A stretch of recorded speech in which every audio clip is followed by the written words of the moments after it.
السلام علیکم ورحمۃ اللہ وبرکاتہ۔ بسم اللہ الرحمن الرحیم۔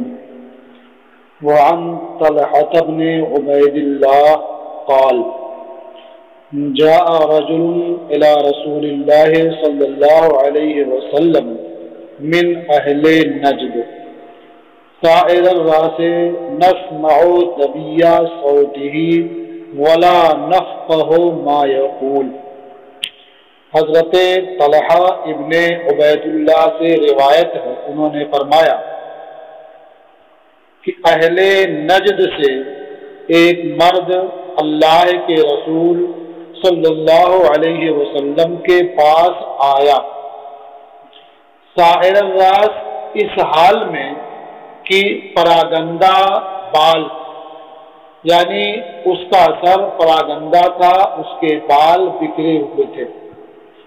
تو پراگندہ سر ایک نجدی شخص اللہ کے رسول صلی اللہ علیہ وسلم کی بارگاہ میں آیا۔ نجد یہ نون کے فتح اور جیم کے سکون کے ساتھ، اس کا معنی ہے بلند زمین۔ اس کے مقابل آتا ہے غور، جس کا معنی ہوتا پست زمین۔ بلاد عرب کا جو علاقہ تہامہ سے عراق تک پھیلا ہوا ہے وہ نجد کہلاتا ہے، اور وہاں کے رہنے والے نجدی کہلاتے ہیں۔ تو یہاں من اہل نجد کا ترجمہ کر سکتے ہیں کہ نجدی آدمی، اہل نجد میں سے ایک شخص اللہ کے رسول صلی اللہ علیہ وسلم کی بارگاہ میں آیا، اس حال میں کہ وہ پراگندہ سر تھا، اس کے بال بکھرے ہوئے تھے۔ نسمع طبیع صوته، ہم اس کی آواز کی گنگناہٹ سن رہے تھے، یعنی وہ دور ہی سے کچھ کہہ رہا تھا، کیا کہہ رہا ہے وہ صاف سمجھ میں نہیں آ رہا تھا۔ تو فرمایا ولا نفقه ما يقول، اور ہم سمجھ نہیں پا رہے تھے کہ وہ کیا کہہ رہا ہے، کیونکہ وہ دوری سے کہہ رہا تھا، تو دور ہونے کی وجہ سے سمجھ میں نہیں آ رہا تھا کہ وہ کیا کہہ رہا ہے، لیکن کچھ کہہ رہا تھا، آواز کچھ آ رہی تھی۔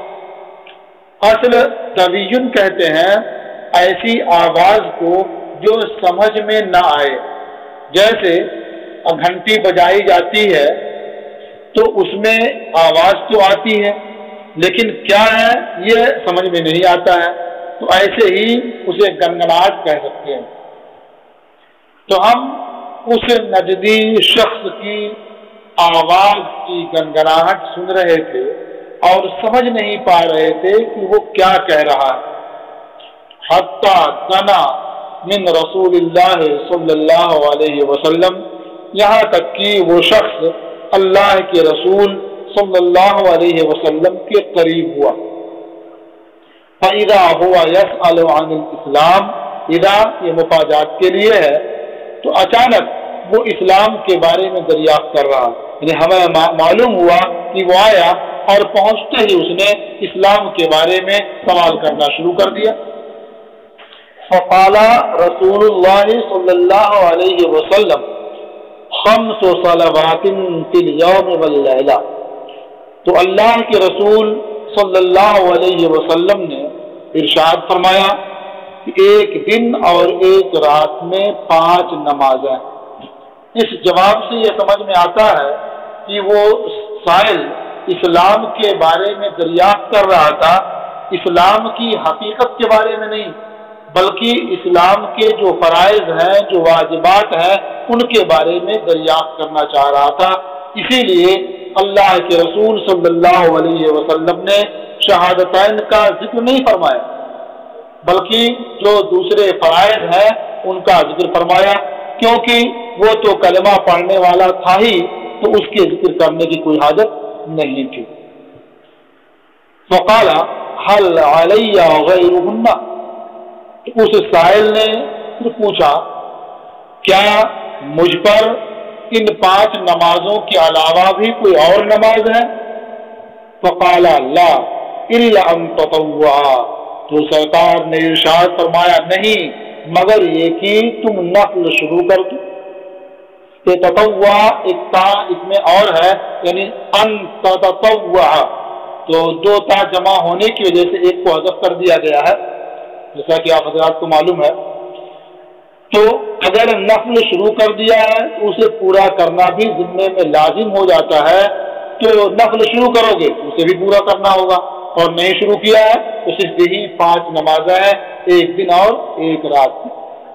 اب کوئی جمعہ اور وطر سے اعتراض نہیں کر سکتا، اس لیے کہ وطر یہ بھی 5 نمازوں میں شامل ہے اور جمعہ بھی یہ 5 نمازوں میں شامل ہے، اس لیے کہ جس دن جمعہ کی نماز ہوتی ہے تو اس دن ظہر کی نماز الگ سے نہیں ہوتی ہے، تو 5 نمازوں میں وہ بھی شامل ہے. قال رسول اللہ صلی اللہ علیہ وسلم وصیام شہر رمضان، اور اللہ کے رسول صلی اللہ علیہ وسلم نے ارشاد فرمایا اور ماہ رمضان کے روزے. یعنی اسلام کے بارے میں ایک چیز پہلے بتا دی کہ ایک رات اور ایک دن میں 5 نمازیں، اور دوسری بات بتائی کہ ماہ رمضان کے روزے. فقال هل علی غیرہ، سائل نے پھر کہا کیا اس کے علاوہ مجھ پر واجب ہے روزوں میں سے کچھ؟ قال لا الا ان تطوع، فرمایا نہیں مگر یہ کہ تم نفل شروع کر دو.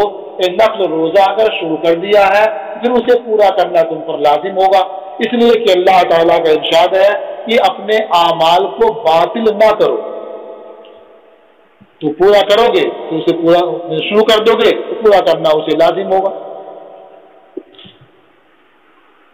قال وذكر له رسول الله صلی اللہ علیہ وسلم الزکاۃ. راوی چونکہ اب کلمات بھول گئے، یہ روایت بالمعنی ہے اور مفہوم یہ بیان کر رہے ہیں کہ اللہ کے رسول صلی اللہ علیہ وسلم نے اس شخص کے لیے زکوٰۃ کا بھی ذکر کیا، یعنی تمہیں زکوٰۃ بھی ادا کرنی ہے. تو سائل نے پوچھا حل علیہ غیرہا، کیا میرے ذمہ زکوٰۃ کے علاوہ بھی کچھ مال میں سے فرض ہے؟ فقال لا الا ان تطوع، فرمایا نہیں مگر یہ کہ تم نفل شروع کرو، نفل دو.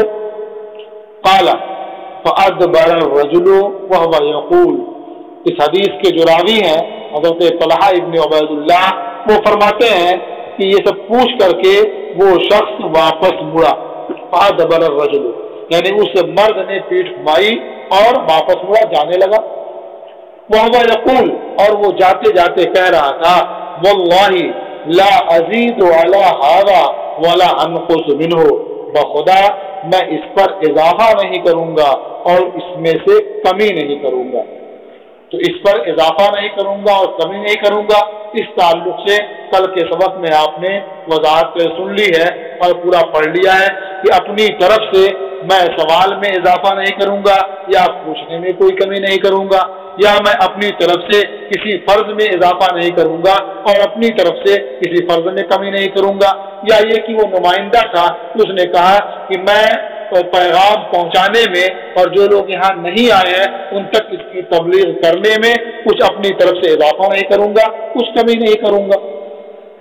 فقال رسول اللہ صلی اللہ علیہ وسلم افلح الرجل ان صدقہ، اللہ کے رسول صلی اللہ علیہ وسلم نے ارشاد فرمایا کہ وہ شخص کامیاب ہو گیا، فلاح یاب ہو گیا اگر اس نے سچ کہا.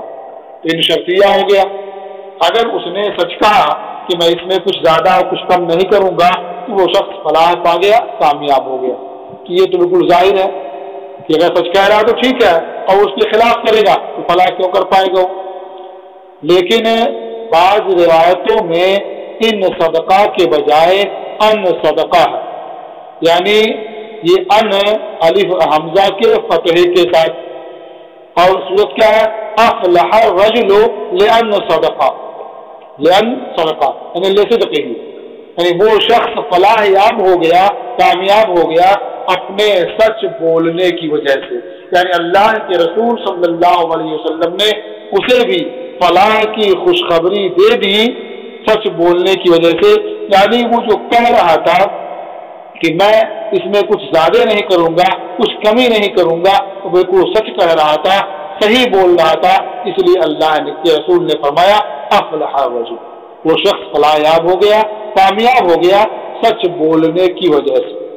ان صدقہ مانا لن صدقہ اے لے صدقے ہی، تو ان حمزہ کے فتحے کے ساتھ بھی ہو سکتا ہے اور وہ حمزہ کے کسرے کے ساتھ بھی ہو سکتا ہے۔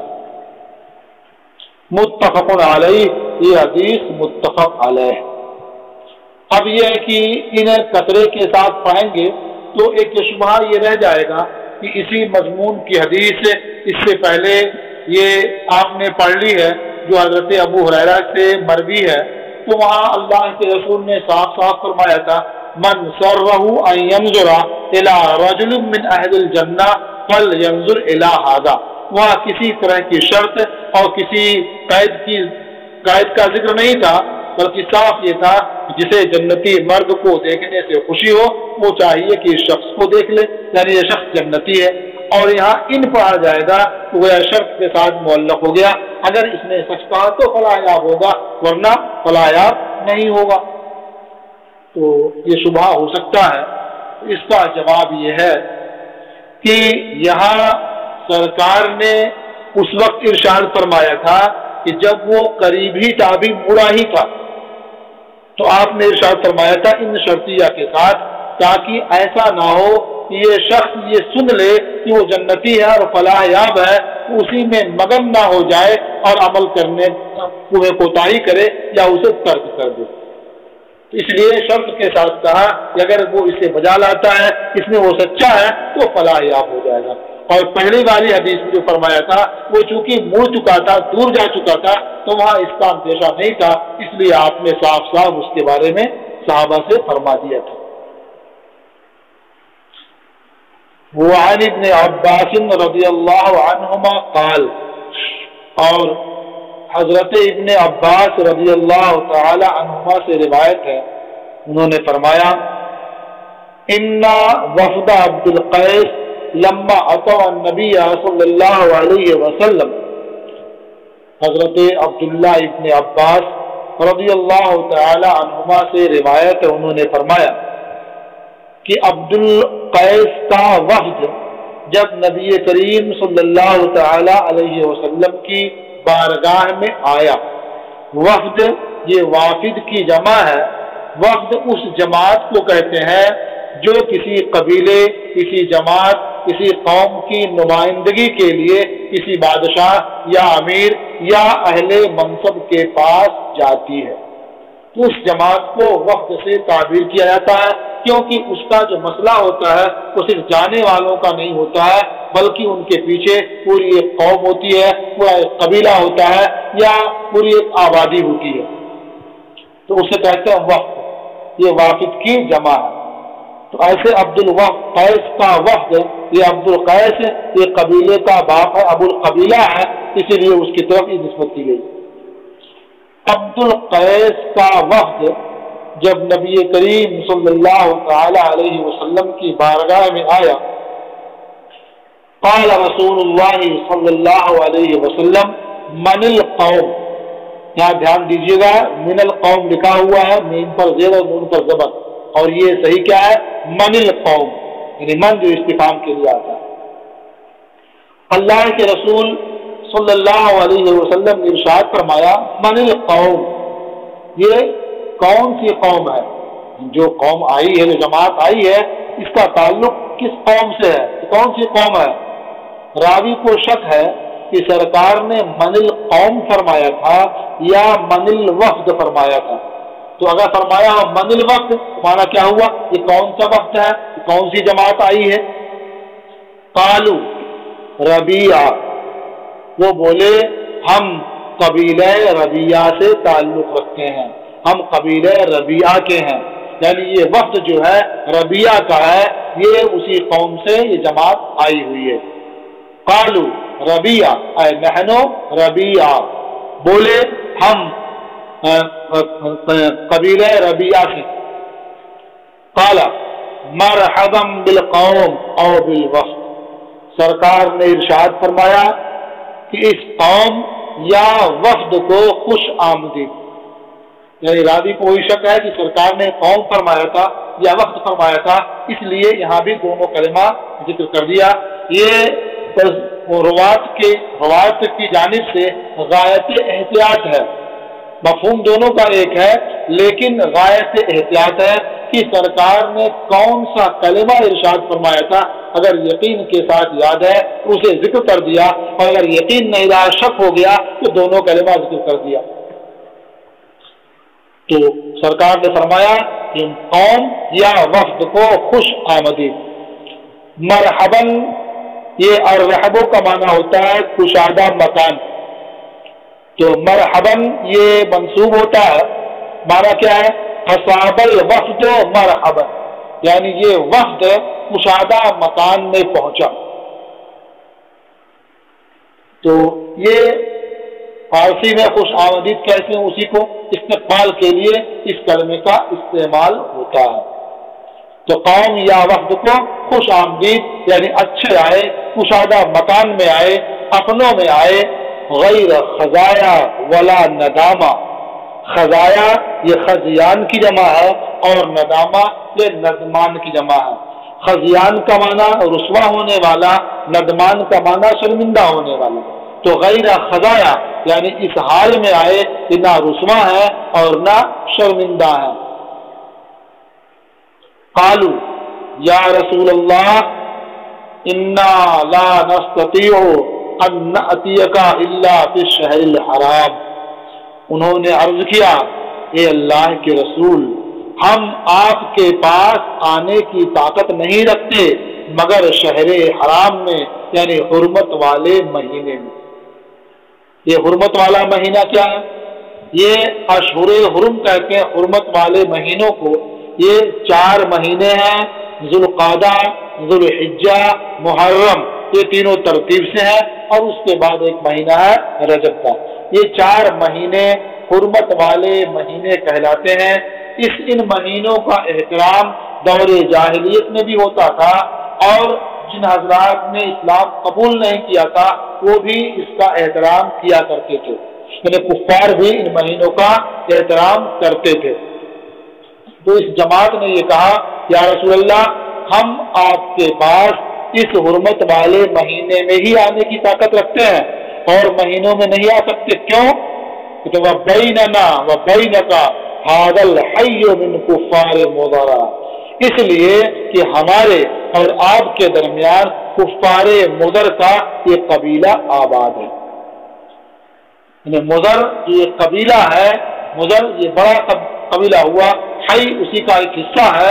تو مضر کفار مضر کا یہ قبیلہ ہمارے اور آپ کے درمیان بستا ہے، راستے میں پڑتا ہے.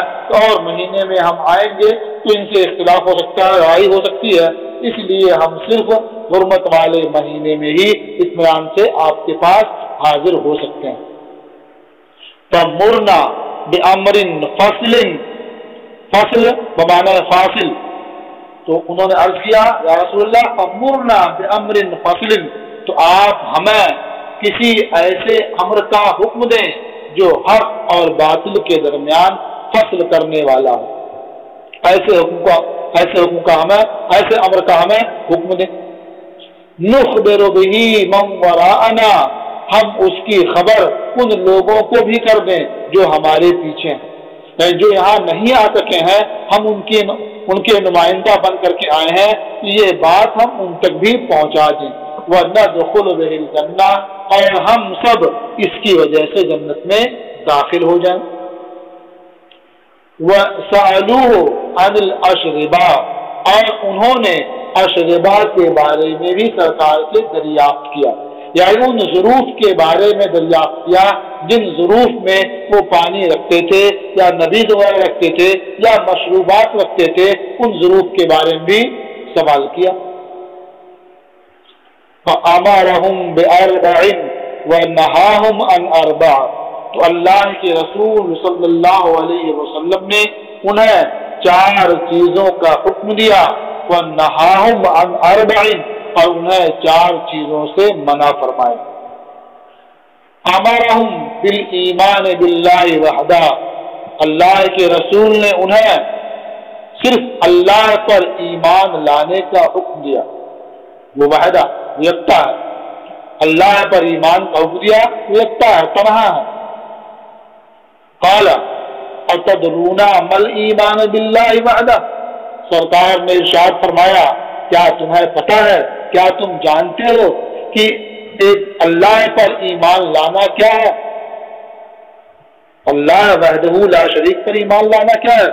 قالوا، بولے اللہ ورسولہ عالم، اللہ اور اس کے رسول بہتر جانتے ہیں۔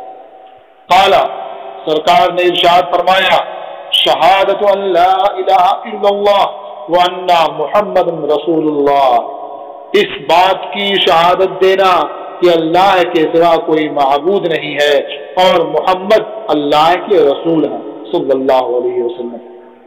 وَإِقَامُ الصَّلَاةِ، اور نماز قائم کرنا، وَإِيتَاءُ الزَّكَاةِ، اور زکوٰۃ دینا، وَصِيَامُ رَمَضَانَ، اور رمضان کے روزے رکھنا، وَأَن تُعْطُوا مِنَ الْمَغْنَمِ الْخُمُسَ، اور یہ کہ تم مال غنیمت سے پانچواں حصہ عطا کرو، پانچواں حصہ دو۔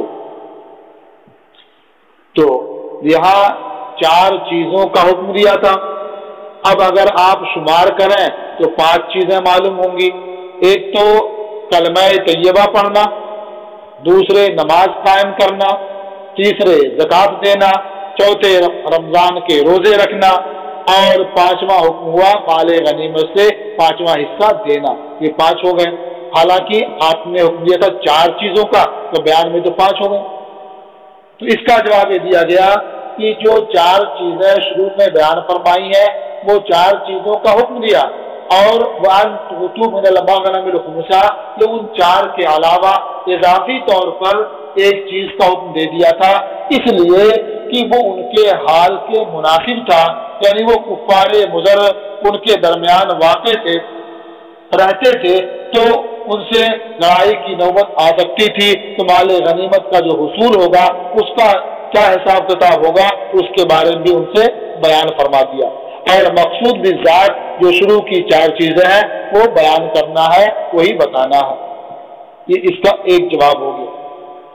لیکن اس پر اعتراض یہ ہے کہ اللہ کے رسول صلی اللہ علیہ وسلم نے انہیں چار چیزوں کا حکم دیا، اور جب بیان کرنے کی باری آئی تو صرف دو کا بیان ہوا۔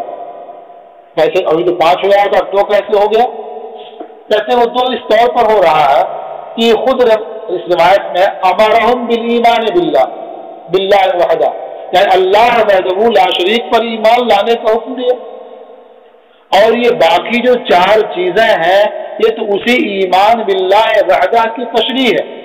کہ آپ نے پوچھا کہ بھائی میں معلوم ہے کہ ایمان باللہ وحدہ کیا ہے، تو انہوں نے کہا کہ اللہ اور رسول بہتر جانتے ہیں، تو سرکار نے اس کی وضاحت فرما دی، اس کی تشریح کر دی کہ ایمان باللہ وحدہ یہ لا الہ الا اللہ اور محمد رسول اللہ کی شہادت دینا ہے، نماز قائم کرنا ہے، زکوٰۃ دینا ہے، رمضان کے روزے رکھنا ہے، اور اس کے بعد فرمایا کہ مال غنیمت سے پانچواں حصہ یہ نکالنا ہے، دینا ہے۔ تو یہ تو ایک چیز کا بیان ہوا، اور مال غنیمت والے مسئلے کو شامل کرنے دو چیزوں کا بیان ہوا، حالانکہ حکم دیا تھا چار کا۔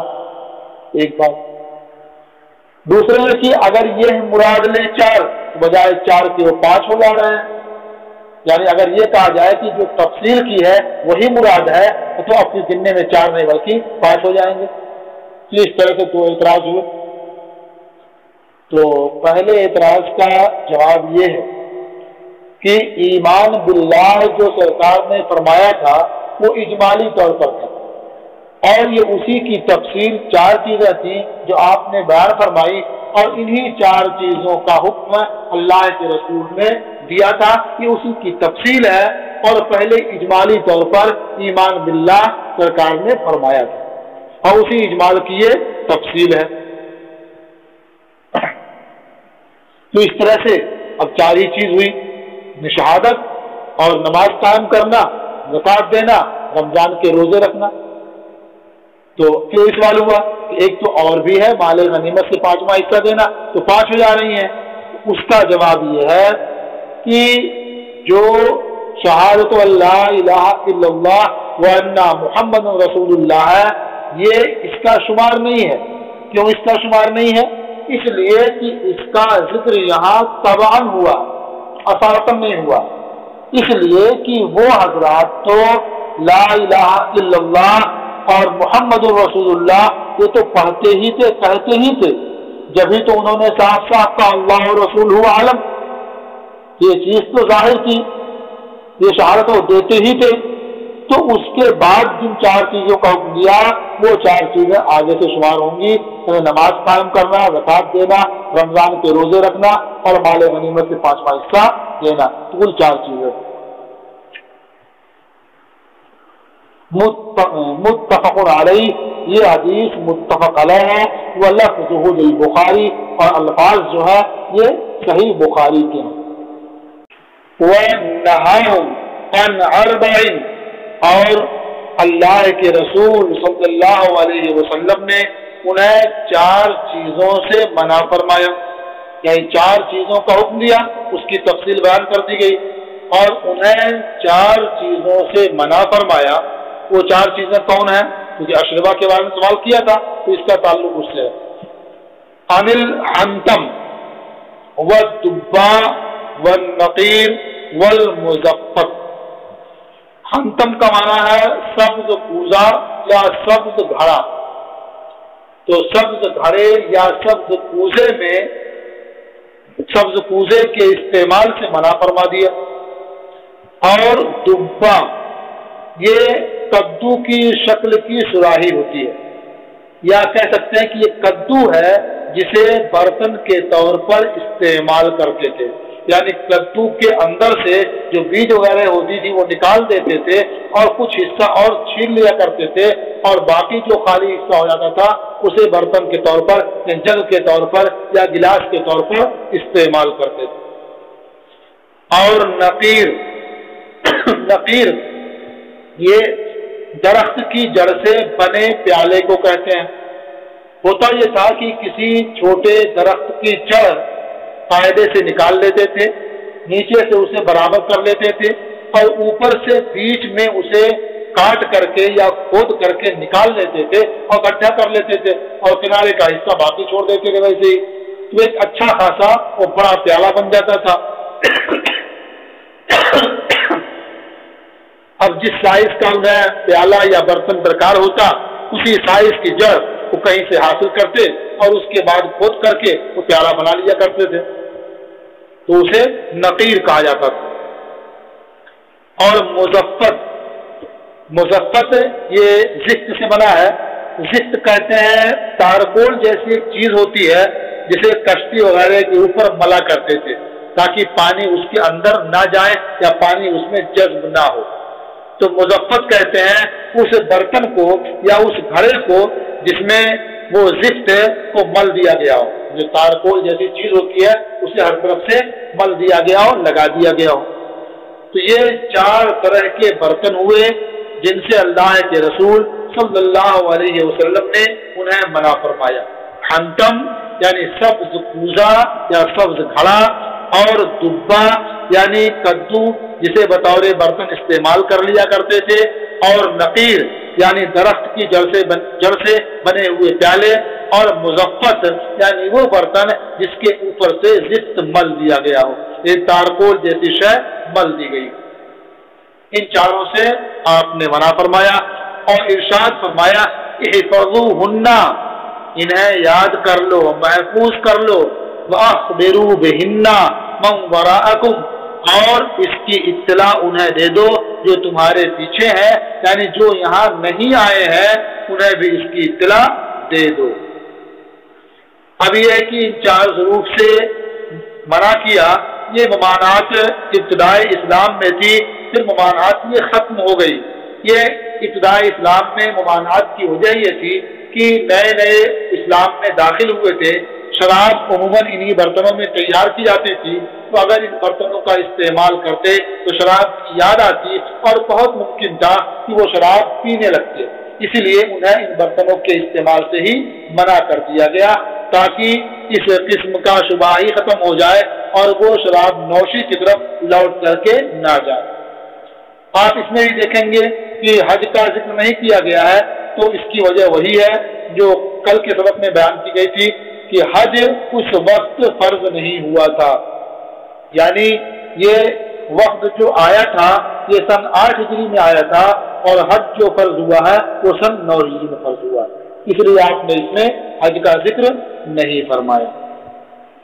وعن عبادہ بن الصامت قال، اور حضرت عبادہ ابن صامت سے روایت ہے، انہوں نے فرمایا قال رسول اللہ صلی اللہ علیہ وسلم وحولہ عصابۃ من اصحابہ، اللہ کے رسول صلی اللہ علیہ وسلم نے ارشاد فرمایا اس حال میں کہ آپ کے ارد گرد آپ کے اصحاب کی ایک جماعت تھی، یعنی صحابہ کی انجمن میں آپ نے ارشاد فرمایا بایعونی علی ان لا تشرکوا باللہ شیئا، تم سب مجھ سے بیعت کرو اس بات پر کہ تم اللہ کے ساتھ کسی کو شریک نہیں ٹھہراؤ گے، ولا تسرقوا، اور چوری نہیں کرو گے، ولا تزنوا، اور زناکاری نہیں کرو گے، ولا تقتلوا اولادکم، اور اپنی اولاد کو قتل نہیں کرو گے، ولا تأتوا ببہتان تفترونہ من بین ایدیکم وارجلکم، اور بہتان تراشی نہیں کرو گے جسے تم گڑھ لیتے ہو اپنے ہاتھ اور پاؤں کے سامنے، یعنی اپنی ذات سے، یہ ایدی اور ارجل بول کر کے مراد ذات ہے، یعنی تم جو بہتان اپنے ہاتھ اور پاؤں کے درمیان تراش لیتے ہو، گڑھ لیتے ہو، یعنی اپنی ذات سے بنا لیتے ہو، وہ بہتان تراشی نہیں کرو گے، ولا تعصوا فی معروف، اور کسی موافق شرع امر میں نافرمانی نہیں کرو گے۔ معروف کا مطلب کیا ہے؟ جسے شرع میں پہچان لیا گیا ہو، یعنی اس کا حسن اور خوب جان لیا گیا ہو کہ اگر اس کے کرنے کا حکم دیا گیا ہے تو اس کی نافرمانی نہیں کرو گے، یعنی ضرور کرو گے، اور اگر کرنے سے روکا گیا ہے تب بھی نافرمانی نہیں کرو گے، یعنی اس سے باز ہی رہو گے۔ ولا تعصوا فی معروف، اور کسی موافق شرع امر میں نافرمانی نہیں کرو گے۔ فمن وفا منکم، جس نے تم میں سے وفا کیا، اسے پورا کیا، فاجرہ علی اللہ، تو اس کا اجر و ثواب اللہ کے ذمہ ہے۔ اب اس میں جن چیزوں پر اللہ کے رسول نے بیعت لی، بیعت کا معنی کیا ہوتا ہے؟ عہد کرنا، پیمان کرنا، عہد و پیمان، معاہدہ کرنا۔ تو گویا اللہ کے رسول صلی اللہ علیہ وسلم نے اپنے اصحاب سے، اپنے ماننے والوں سے اس بات پر عہد و پیمان لیا، اس بات کا ان سے معاہدہ لیا کہ وہ اللہ کے ساتھ کسی کو شریک نہیں ٹھہرائیں گے، چوری نہیں کریں گے، زنا نہیں کریں گے، اپنی اولاد کو قتل نہیں کریں گے، بہتان تراشی نہیں کریں گے، اور موافق شرع امر میں نافرمانی نہیں کریں گے۔ تو آپ غور کریں ان بنیادی باتوں کو، آپ دیکھیں آپ کو سمجھ میں آئے گا کہ مذہب اسلام کبھی بھی کسی طرح کی برائی کی اجازت نہیں دیتا ہے۔ پھر فرمایا فمن وفا منکم فاجرہ علی اللہ، جو تم میں سے وفا کرے گا، اپنے عہد و پیمان کو پورا کرے گا، تو اس کا اجر و ثواب اللہ کے ذمہ ہے۔ فمن اصاب من ذلک شیئا، اور جو اس میں سے کسی شے کا ارتکاب کرے گا، جن چیزوں کا بیان ہوا ہے ان میں سے کسی کے خلاف وہ کرے گا، فعوقب بہ فی الدنیا، تو اسے دنیا میں عقاب کیا گیا، سزا اس کی دی گئی، یعنی کسی کو ناحق قتل کر دیا تو بدلے میں قصاص میں اسے قتل کر دیا گیا، چوری کیا تو اس کا ہاتھ کاٹ لیا گیا، یا اس طرح سے جو بھی اس نے جرم کیا اس کے موافق جو شرع میں سزا مقرر ہے وہ سزا اسے دے دی گئی، فہو کفارۃ لہ، تو وہ عقاب اس کے لیے کفارہ ہے، یعنی دنیا میں سزا اسے مل گئی، اب آخرت میں اس جرم کی سزا نہیں ملے گی۔ یہ کفر اور شرک کے علاوہ کی بات ہے، اور کفر کیا، شرک باللہ کیا تو پھر اس کو سزا کے بعد بھی آخرت میں سزا اس کی ملنی ہے۔ یہ اس صورت میں ہے کہ چونکہ شرک میں دو معنوں کا احتمال ہے، شرک جلی کا بھی اور شرک خفی کا بھی۔ شرک خفی کا مطلب کیا ہوتا ہے؟ ریاکاری، تو اللہ کے ساتھ کسی کو شریک نہیں ٹھہراؤ گے، یعنی ریاکاری نہیں کرو گے، اگر یہ معنی مراد ہے تو اس کی کوئی سزا مقرر ہی نہیں ہے، بندہ توبہ استغفار کر لیتا ہے تو امید یہی ہے کہ آخرت میں اس پر مواخذہ نہیں ہوگا، وہ معاف کر دیا جائے۔ اور اگر شرک باللہ یعنی بتوں کی عبادت کرتا ہے، اس کی پرستش کرتا ہے، اس طرح کا شرک کیا تو پھر وہ گرفتار کیا گیا، سزا دی گئی اسے، یہ سزا دینا بھی اس کے لیے دنیا میں تو کافی ہوگا، آخرت کے لیے کافی نہیں ہوگا، وہ اللہ تعالیٰ اسے عذاب دے گا۔ وَمَنْ أَصَابَ مِنْ ذَلِكَ شَيْئًا، اور جس نے ان میں سے کسی شے کا ارتکاب کیا، ثُمَّ سَتَرَهُ اللَّهُ عَلَيْهِ، پھر اللہ نے اس پر اس کی پردہ پوشی فرمائی، یعنی اس کے اس ارتکاب کو ظاہر نہیں ہونے دیا، فَهُوَ إِلَى اللَّهِ، تو وہ اللہ کے سپرد ہے، إِن شَاءَ عَفَا عَنْهُ، اگر اللہ چاہے تو اسے معاف فرما دے گا آخرت میں بھی، یعنی جس طرح سے دنیا میں اس کے جرم کو چھپا لیا، پردہ پوشی فرمائی، ایسے آخرت میں بھی اللہ چاہے گا اسے معاف کر دے گا اور کسی کو خبر بھی نہیں ہوگی۔ وَإِن شَاءَ عَاقَبَهُ، اور اگر اللہ چاہے گا اسے عقاب کرے گا، اس کی سزا دے گا۔ اس سے سمجھ میں آیا کہ اللہ کے ذمہ کچھ واجب نہیں ہے، وہ جو چاہے کرے، فَعَالٌ لِمَا يُرِيدُ ہے۔ فَبَعَيَانَاهُ عَلَى ذَلِكَ، تو ہم نے ان سے اس پر بیعت کی، یعنی اللہ کے رسول صلی اللہ علیہ وسلم سے ان امور پر عہد و پیمان کیا۔ یہ حدیث متفق علیہ ہے۔ وعن ابی سعید الخدری قال، اور حضرت ابو سعید خدری سے روایت ہے، فرمایا خرج رسول اللہ صلی اللہ علیہ وسلم فی اضحی او فطر، ان راوی کو شک ہے کہ عید الاضحیٰ کا واقعہ ہے یا عید الفطر کا، یہ شک ہے۔ الی المصلی، یعنی اللہ کے رسول صلی اللہ علیہ وسلم عید الاضحیٰ یا عید الفطر میں عیدگاہ کی طرف نکلے، یعنی جو مدینہ منورہ سے باہر واقع ہے، نماز پڑھنے کی جگہ مقرر کی گئی تھی، وہاں اس طرف سرکار چلے۔ فمر علی النساء، تو حضور کا گزر عورتوں کے پاس سے ہوا، فقال یا معاشر النساء تصدقنا، ہے عورتوں کی جماعت تم صدقہ کرو، خیرات کرو۔ اب صدقہ خیرات کیوں کرو؟ اس لیے کہ صدقہ اور خیرات کی وجہ سے اللہ کا غضب کم ہو جاتا ہے، مصیبتیں دور ہو جاتی ہیں اور طرح طرح کی پریشانیوں کا خاتمہ ہوتا ہے۔ تو خاص طور سے انہیں صدقہ کرنے کا کیوں دیا، آگے اس کی وجہ بیان فرمائی، فَإِنِّي أُرِيتُكُنَّ أَكْثَرَ أَهْلِ النَّارِ، کیونکہ مجھے تم اہل نار میں زیادہ دکھائی گئی ہو، یعنی اللہ کی جانب سے مجھے بتایا گیا، کشف کیا، مجھے کشف کے ذریعہ معلوم ہوا، یا وحی کے ذریعہ مجھے بتایا گیا، یا مجھے دکھایا گیا کہ تم اہل نار میں زیادہ ہو، یعنی تمہاری تعداد جہنم میں زیادہ ہے۔ تو اہل نار میں زیادہ تمہیں دکھایا گیا، تو اس لیے تم صدقہ خیرات کرو۔ یہ سن کر کے ان عورتوں نے عرض کیا، فَقُلْنَا وَبِمَا یا رسول اللہ، ان عورتوں نے عرض کیا، اور ایسا کس سبب سے یا رسول اللہ، یہ اللہ کے رسول یہ کس سبب سے ہے، یعنی ہماری تعداد جہنم میں زیادہ کیوں ہے؟ قَالَ تُكْثِرْنَ اللَّعْنَ وَتَكْفُرْنَ الْعَشِيرَ، سرکار نے ارشاد فرمایا کہ تمہاری تعداد زیادہ ہونے کی وجہ یہ ہے کہ تم لان تان زیادہ کرتی ہو، یعنی بات بات پہ تم لان تان کرتی ہو، ملامت کرتی ہو، وَتَكْفُرْنَ الْعَشِيرَ، اور تم شوہر کی ناشکری کرتی ہو، شوہر کی ناشکری کرتی ہو، یہ تمہارے جہنم میں زیادہ ہونے کا ایک سبب ہے۔ یہ شوہر کی ناشکری کرنے کا مطلب کیا ہے؟ یعنی آپ دیکھیں، آج بھی عورتوں کو آپ دیکھتے ہوں گے کہ شوہر کے گھر رہتی ہیں، شوہر ان کے کھانے پینے پہننے اوڑھنے غرض کی ان کی تمام ضروریات کا انتظام کرتا ہے، لیکن اگر کبھی کسی وجہ سے کوئی پریشانی درپیش ہوتی ہے، کبھی ان کی مرضی کے مطابق انتظام نہیں ہو پاتا، تو وہ تاؤ میں آتی ہیں اور کہتی ہیں جب سے اس گھر میں آئی کبھی آرام نہیں ملا، جب سے اس گھر میں آئی کبھی سکون نہیں ملا، کبھی آرام کا دانہ کھانے کو نہیں ملا، طرح طرح کی باتیں وہ کہتی ہیں۔ یہ ہے شوہروں کی ناشکری، یا اس طرح کی جو باتیں وہ کرتی ہیں یہ شوہروں کی ناشکری ہے۔ شوہروں کی ناشکری کرنے کی وجہ سے بھی عورتیں جہنم میں زیادہ دکھائی گئی۔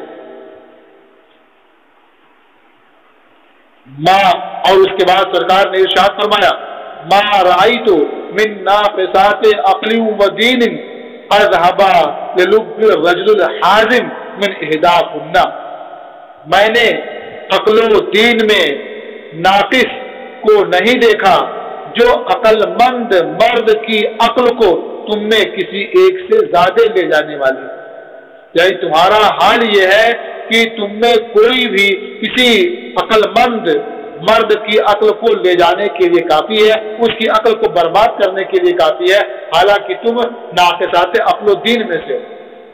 تو جو ناقصات عقل و دین ہے ان میں تمہارا حال یہ ہے کہ تم سب سے زیادہ عقل مند مرد کی عقل کو ختم کرنے والی ہو، لے جانے والی ہو۔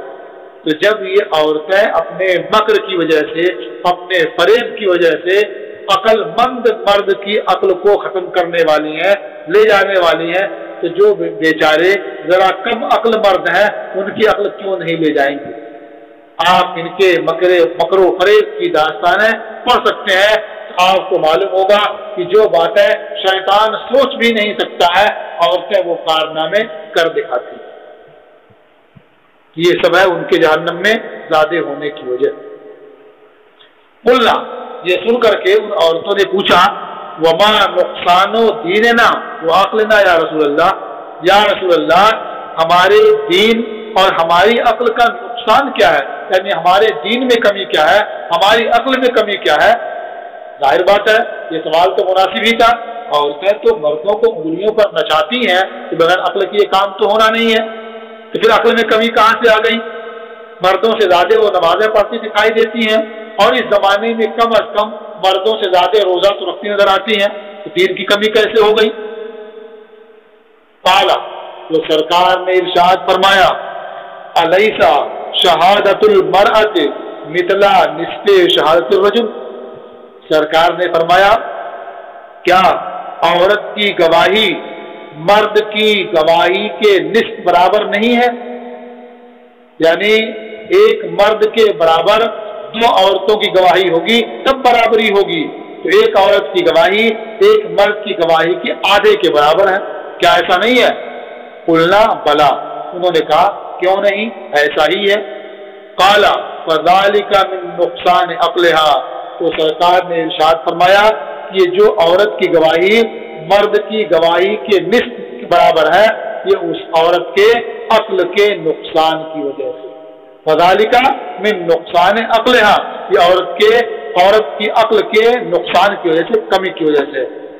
چنانچہ اللہ تعالیٰ نے قرآن پاک میں صاف صاف ارشاد فرمایا وَاسْتَشْهِدُوا شَهِيدَيْنِ مِنْ رِجَالِكُمْ، یعنی اپنے مردوں میں سے دو مردوں کو، دو گواہوں کو گواہ مقرر کر لو۔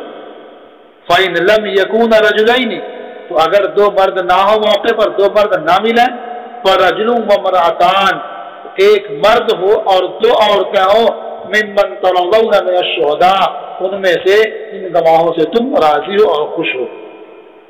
اب یہ ایک مرد کے بدلے دو عورتیں کیوں ہیں؟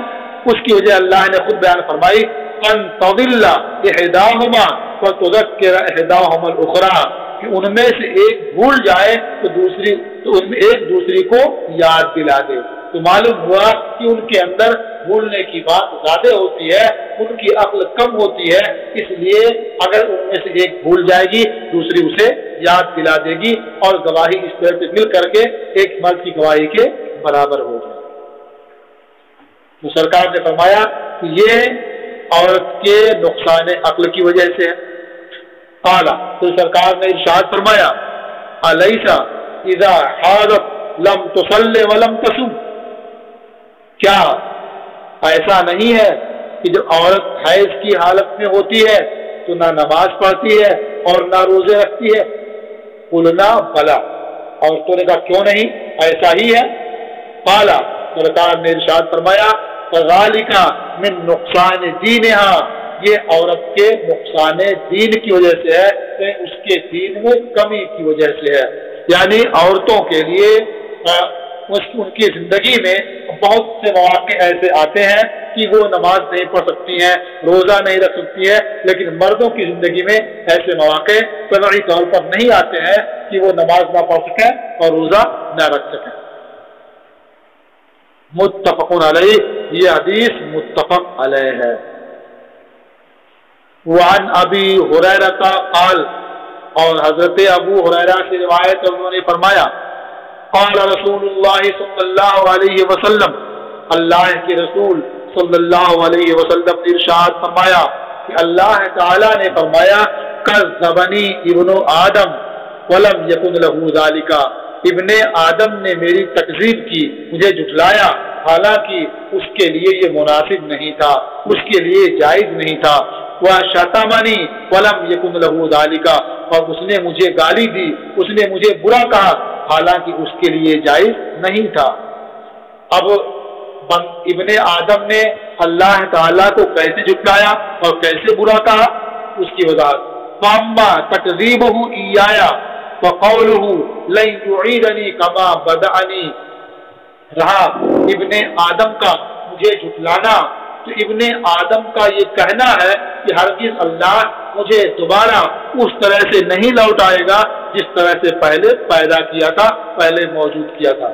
وَلَيْسَ أَوَّلُ الْخَلْقِ بِأَهْوَنَ عَلَيَّ مِنْ عِيَادَتِهِ، حالانکہ پہلی بار پیدا کرنا یہ مجھ پر اس کے اعادے سے زیادہ آسان نہیں ہے۔